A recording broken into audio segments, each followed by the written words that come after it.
Hello everyone, good morning, welcome, सत श्री अकाल। आज हमारा टॉपिक रहेगा बच्चों फ्रांसीसी क्रांति। हमने पहले डिस्कस किया था फ्रांसीसी क्रांति से ही जुड़ा हुआ यह टॉपिक है नेपोलियन बोनापार्ट। आज हम डिस्कस करेंगे नेपोलियन बोनापार्ट कौन था। नेपोलियन बोनापार्ट को समझने से पहले हमें फ्रांस की क्रांति का फ्रांस की क्रांति का एक नेपोलियन बोनापार्ट की भूमिका को तैयार करनी पड़ेगी। और भूमिका तैयार करने के लिए पहले हमें इनकी घटनाक्रम को देखेंगे। यहाँ आपको घटनाक्रम स्पष्ट रूप से दिखाई दे रहा है। यहाँ पे 5 मई 1789 को यहाँ बच्चों एक स्टेट जनरल सभा का आयोजन किया गया था और इसमें पहला वर्ग दूसरा वर्ग ही शामिल हो सकता था। तीसरे वर्ग को दूर दूर तक शामिल नहीं किया गया था। तीसरे वर्ग ने एक आंदोलन कर दिया था टेनिस कोर्ट में जाकर। वहाँ 17 तारीख को 17 जून तारीख था 17 जून 1789 का दिन था। उन्होंने कहा कि हम एक राष्ट्रीय सभा का आयोजन करेंगे, एक नेशनल असेंबली बनाएंगे और नेशनल असेंबली का अध्यक्ष बेली रहेगा। मिराबिये और ओबेसी जो रहेगा वो उसने नेतृत्व कर रहा था। टेनिस कोर्ट के सामने ही बैठकर तीसरे वर्ग ने 20 जून की तारीख रहती है, 1789 का वर्ष रहेगा। 20 जून 1789 को उन्होंने अपने आप को राष्ट्रीय सभा घोषित कर दिया था कि अब जनता की सरकार है। ये राष्ट्रीय सभा जो थी वो एक जनता की सरकार थी और जनता की सरकार के लिए 20 जून 1789 को ये डिसाइड हो गया था। और 20 जून के बाद 23 जून 1789 को जो फ्रांस में आया था लुई सोल्वे ने कहा कि मैं इस राष्ट्रीय सभा को नहीं मानता हूँ। राष्ट्रीय सभा ये असंवैधानिक है। राष्ट्रीय सभा में इस राष्ट्रीय सभा को राष्ट्रीय सभा नहीं मानता हूँ। बाद में 27 जून को जब जनता का बहुत ज़्यादा प्रेशर बना उसके ऊपर, तो जनता ने ये कहा, जनता का जब प्रेशर बना तो उस समय 27 जून को लुई सोल्वे ने ये कह दिया बच्चों। लुई सोल्वे ने कहा कि ठीक है, मैं पहला वर्ग दूसरा वर्ग तीसरा वर्ग प्रथम state second state third state को एक साथ बैठक करने के लिए तैयार हूँ। लेकिन अब इतिहास उस समय इनका इंतजार करने वाला नहीं था। अब वो समय निकल चुका था। अब जनता जो थी वो विद्रोह करने के लिए तैयार थी। अब पाव रोटी के लिए जो उनकी कीमतें महंगी कर दी गई थी। जनता जो फ्रांस में जीविका संकट उत्पन्न हो गया था, उस जीविका संकट से उबारने के लिए जनता की आर्थिक समस्या को दूर करने के लिए आंदोलन करना, एक क्रांति करना बहुत जरूरी था। और ये क्रांति लुई सोल्वे के खिलाफ थी। और लुई सोल्वे के खिलाफ 11 जुलाई को जो फ्रांस का वित्त मंत्री था नेकर, उस नेकर को भी वहाँ से निकाल दिया था। 14 जुलाई को सारे लोग फ्रांस की जनता पेरिस के पास में वर्साई के महल के पास में एक दुर्ग बना हुआ था, एक जेल बनी हुई थी जिसको बास्तिल का दुर्ग कहा जाता है। बास्तिल के दुर्ग में आग लगाकर वहाँ के सारे स्मृति चिन्हों को पेरिस के मार्केट के अंदर बेच दिया जाता है। जनता ने वहाँ के कमांडर की हत्या कर दी थी, वहाँ से 7 कैदियों को छुड़ा लिया था और चारों तरफ घेराबंदी कर दी थी। राजा को लुई सोल्वे को जनता ने ये दिखा दिया था कि जनता एक क्रांति कर सकती है। महिलाओं ने वर्साई से पेरिस और पेरिस से वर्साई तक जो है चलकर मार्च भी किया था और पूरे महलों को घेर लिया था। 14 जुलाई को ये क्रांति का दिन रहता है। 14 जुलाई जो है यही फ्रांस का स्वतंत्रता दिवस मनाया जाता है। 14 जुलाई 1790 को एक मानव और नागरिकों के अधिकारों का घोषणा पत्र तैयार किया गया था कि ये मानव और नागरिकों का एक स्वतंत्रता संग्राम है। जिस प्रकार से बच्चों इंग्लैंड के अंदर मैग्ना कार्टा आया था, जिस प्रकार से अमेरिका में स्वतंत्रता संग्राम आया था, उसी प्रकार से फ्रांस के अंदर 1790 ईस्वी में मानव और नागरिक अधिकारों की घोषणा की गई थी। पेरिस के मैदान में, पेरिस के मार्केट में सब जगह लोग इकट्ठे हो गए थे। 40 तोपों की सलामी दी गई थी। तो पहली बार फ्रांस के अंदर ये जो स्वतंत्रता दिख रही थी, ये जनता की मेहरबानी थी। जनता ही जनार्दन होती है। लुई सोल्वे को ये बता दिया कि अब राजतंत्र कुछ नहीं है, अब एक राष्ट्रीय सभा है और राष्ट्रीय सभा ये सब कुछ कर सकती है। 1792 से 94 ईस्वी में जो राष्ट्रीय सभा बनी थी, उस राष्ट्रीय सभा बनी उसमें भी क्या है कि अमीरों को बहुत ज़्यादा तवज्जो दी गई थी, जनता को तवज्जो नहीं दी गई थी, जनता को मताधिकार का प्रयोग नहीं दिया गया था। इन समस्याओं की वजह से राष्ट्रीय सभा जो बनी थी, जो जनता की वजह से ही बनी थी, जनता को ही उसमें शामिल नहीं किया गया था बच्चों। इसी वजह से 1792 के अंदर एक नया संविधान बनाने की एक मशक्कत की गई थी और एक राष्ट्रीय सम्मेलन का आयोजन किया गया था। राष्ट्रीय सम्मेलन का आयोजन किया गया था कि लुई सोल्वे और उसका परिवार जो है वो राष्ट्रीय सभा के प्रति वफादार नहीं रहा था, संविधान सभा के प्रति वफादार नहीं रहा था। अब जो है इसके प्रति एक्शन लिया जाएगा। और लुई 16 राजा के प्रति एक्शन लिया गया था। और 21 जनवरी 1793 ईस्वी के अंदर लुई 16 को गिलोटीन पर चढ़ाकर ही फ्रांस की जनता ने दम लिया था। लुई 16 ने मरते मरते ये कहा था बच्चों कि अगर मेरे मरने से ही फ्रांस को खुशहाली मिलती है तो मैं मरने के लिए तैयार हूँ। उसने ये कहा था कि मैं इन सब कि जो है इनके पीछे मैं बिल्कुल निर्दोष हूँ, उसने ये कहा था।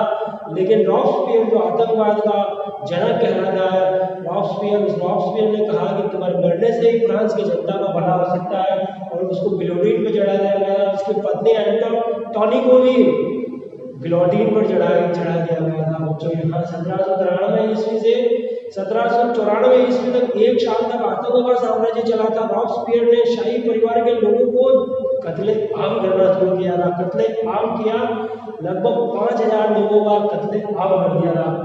1794 ईस्वी तक ये आतंक का जो साम्राज्य था समाप्त हो गया था। राष्ट्रीय सेना का गठन किया गया था। यहाँ फ्रांस के अंदर एक फरमान जारी किया गया था कि कोई भी व्यक्ति जो व्यक्ति 18 साल की उम्र का हो गया वह व्यक्ति जो है वो यहाँ आएगा यहाँ पे, और सेना में भर्ती होने का इच्छुक है वो सेना में भर्ती हो सकता है यहाँ पे।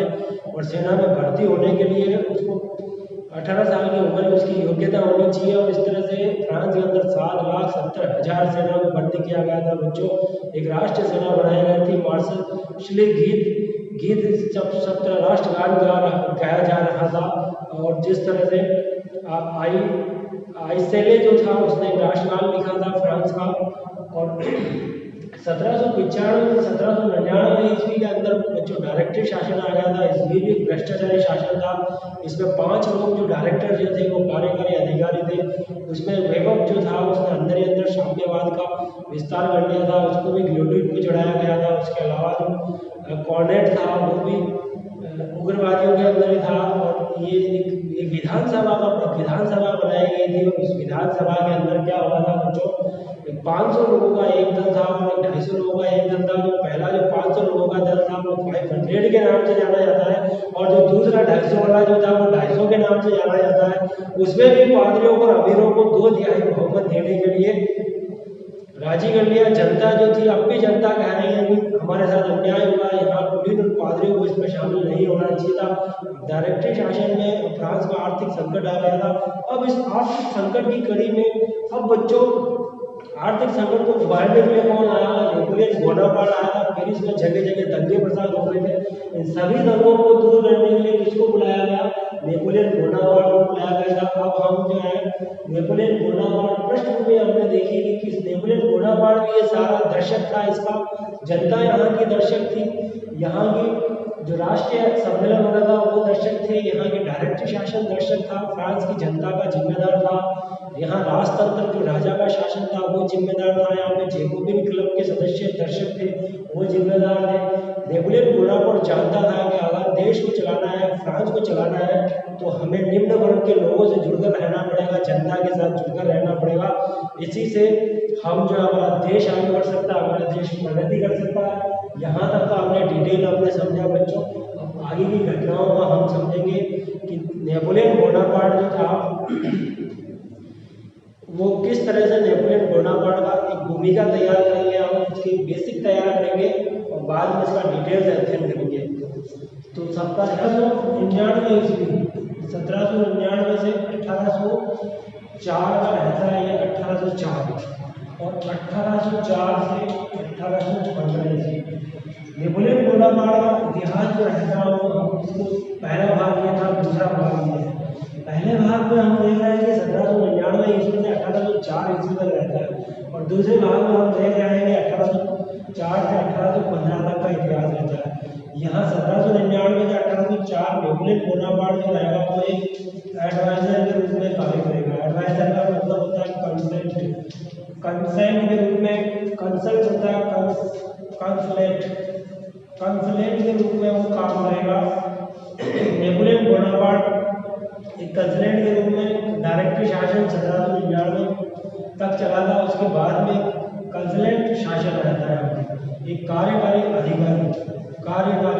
अधिकारी या ऑफिसर, कार्यकारी ऑफिसर यहाँ 1804 से 1815 नेपोलियन बोनापार्ट एक सम्राट के रूप में कार्य करेगा। बच्चों किसके रूप में कार्य करेगा? एक सम्राट के रूप में कार्य करेगा। यहाँ हम बात करें नेपोलियन बोनापार्ट। नेपोलियन बोनापार्ट अभी आप देख रहे हो बच्चों, यहाँ पे नेपोलियन बोनापार्ट का ये 1799 से 1804 में पहला बार होता है नेपोलियन बोनापार्ट का, और ये 1804 से 1815 ये दूसरा बार होता है। पहले साल का हम पहले अध्ययन करेंगे। एक एडवाइजर के रूप में ये कार्य करता है, कंसल्टेंट के रूप में ये कार्य करेगा, कार्यकारी ऑफिसर होता है। कार्यकारी अधिकारी किसको कहा जाता है? कार्यकारी अधिकारी क्या होता है? यहाँ देखो कार्यकारी अधिकारी एक राज्य परिषद का गठन किया गया था। इसका राज्य परिषद का गठन किया गया था। राज्य परिषद के अंदर गठन किया गया। इस परिषद का जो अध्यक्ष होता था वो नेपोलियन बोनापार्ट है। इसके अलावा 60 सदस्यों का एक सीनेट बनाया गया था। कितने सदस्यों का? 60 सदस्यों का एक सीनेट बनाया गया था। इससे पहले जो था वो राष्ट्रीय और राष्ट्रीय सभा और डायरेक्टरी सिस्टम में था। उसमें राष्ट्र सम्मेलन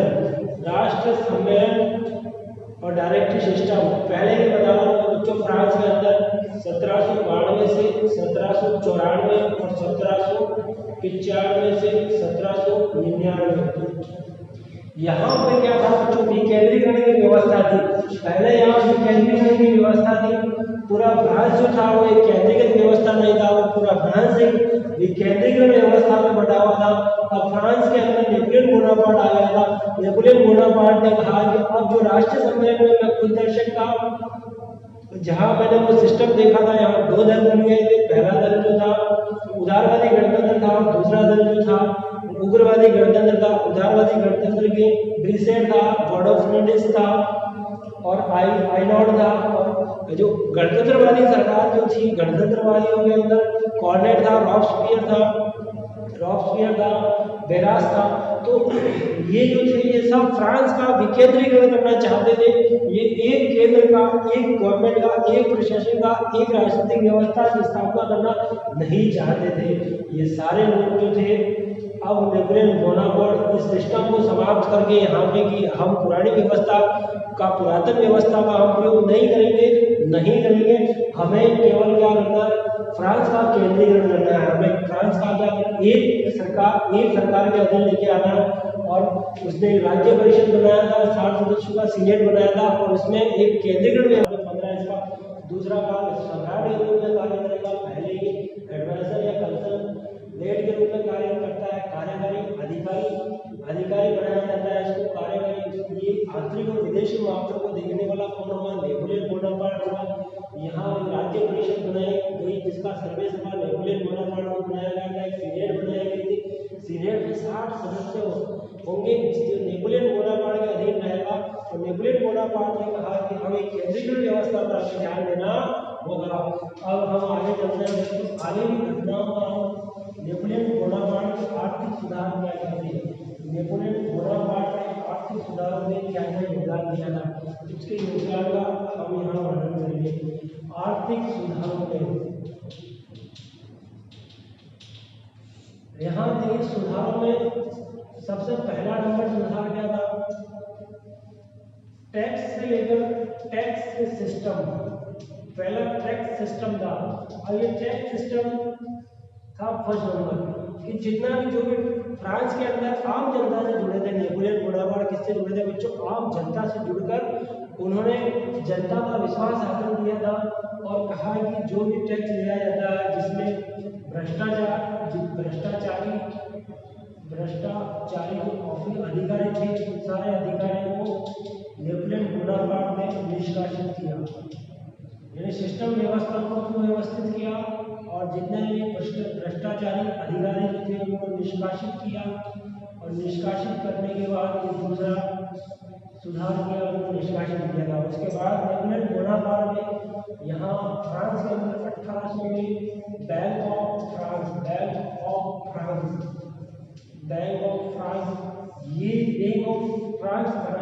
बैंक की स्थापना की थी इसने नेपोलियन बोनापार्ट ने, ताकि जो जनता जो है उनके पास जो सेविंग होती है वो सेविंग बैंक में आके वो अपना पैसा जमा करा सकते हैं। और बैंक ऑफ फ्रांस के बाद नेपोलियन बोनापार्ट ने यहाँ की मुद्रा में भी सुधार किया था। और तो अगला कारण क्या आएगा सुधार करने का, यहाँ की मुद्रा फ्रेंच, नेपोलियन बोनापार्ट ने फ्रेंच मुद्रा बनाई थी। कौन सी मुद्रा? फ्रेंच। और पहले कौन सी मुद्रा चलती थी यहाँ पे? LIVERS रिवर्स मुद्रा चलती थी। इस रिवर्स मुद्रा को फिनिश करके और फिर एक नई मुद्रा का गठन किया था नेपोलियन बोनापार्ट ने। जनता के सुधार के लिए ये कार्य किए जा रहे हैं बच्चों। और उससे फ्रांस की क्रांति के समय यहाँ एक मुद्रा चलती थी लिब्रा। ये लिब्रा मुद्रा जो चलती थी इसको बाद में बंद कर दिया गया था, यानी 10 अरब लिब्रा का कर्जा हो गया था। लेकर आर्थिक वित्त मंत्री को हमने पढ़ा था, लेकर जो था उसने ये मुद्रा की व्यवस्था की थी। यहाँ से लिफायते अमेरिका के स्वतंत्रता संग्राम में गया था, फ्रांस की ओर से अमेरिका के स्वतंत्रता संग्राम में भाग लिया था। उस वजह से फ्रांस पर कर्जा हो गया था 10 अरब लिब्रे का। फ्रांस की क्रांति को डिटेल से पढ़ने के लिए आपको बच्चों आपको पिछले वीडियो में जाकर देखना होगा। यहाँ सबसे पहले लिब्रा चलती थी, यहाँ फ्रांस ने मुद्रा इसको फिनिश किया था, लिवर्स जो है लिवर्स को फिनिश कर दिया। और उसके बाद यहाँ फ्रेंच मुद्रा को शुरू करने वाले कौन है? नेपोलियन बोनापार्ट है। नेपोलियन बोनापार्ट का आर्थिक सुधार देख रहे हैं बच्चों। आर्थिक सुधारों में हम देखेंगे कि अब एक्स्ट्रा ऑर्डिनेंस डोमिंग, नेपोलियन बोनापार्ट ने एक्स्ट्रा